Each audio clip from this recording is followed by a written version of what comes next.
And I have our Game of the Week reporter, Jake Eidsted, joining me now. Jake, you were at the game and you saw how this game went down. Now, Coahoma was down early, 14-0, like we saw in the highlights, and they ended up losing. But how did they come back there at the start of the game? Well, it really came down to execution. Quarterback had a couple of interceptions in the second half, at least not so much in the first half, but you saw early on they had that third down, the first drive they had, a huge hit from their safety. That forced a punt. Easy Roosevelt touchdown after that. Not a lot of defensive pressure coming against that triple option.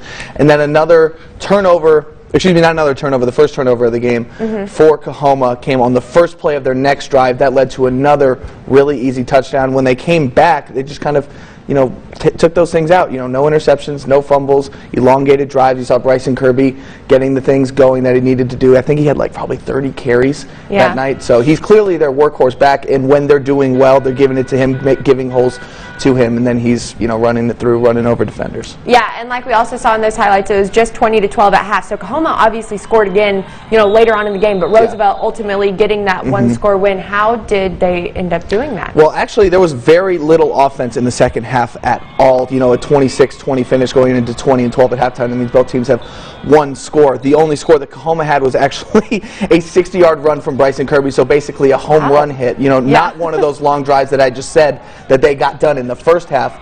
And Roosevelt's only touchdown came from another run, and I believe it was from Torres. So, but really how they came back was just, you saw interception from Torres as well.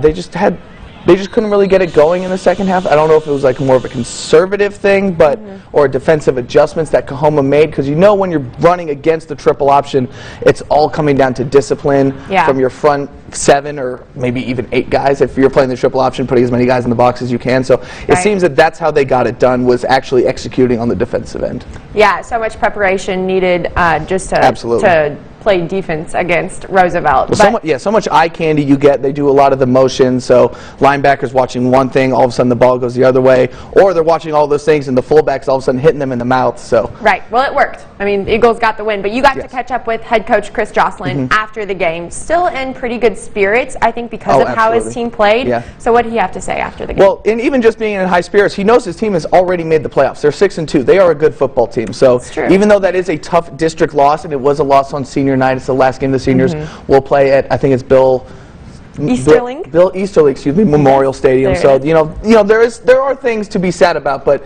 he knows they can't hang their head too low. They got another big game against Abernathy next week, and even going into that game, Abernathy's already actually beaten Roosevelt, and I heard him say to his team after the game that they are better than Abernathy. So at least I don't know if it's a placebo effect per se, but he believes that they're going to go in there and win that game. Yeah, so final game of the regular season coming up for Coahoma, like you mentioned, playing Abernathy.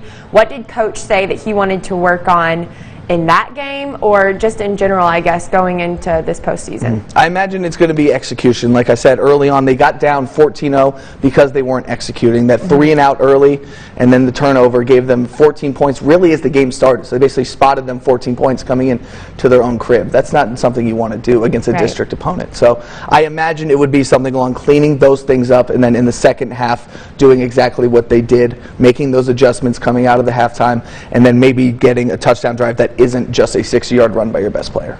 All right, Jake, and I hate to put you on the spot here, but and just to give y'all a little bit of a hint. I don't think you hit it, but it's okay. Okay, I love to put you on the spot here, throw you under the bus a little bit. Our game of the week next week will probably end up being Odessa High and Permian. Not supposed to announce that on this show. I'm supposed to save it for overtime, but that's fine.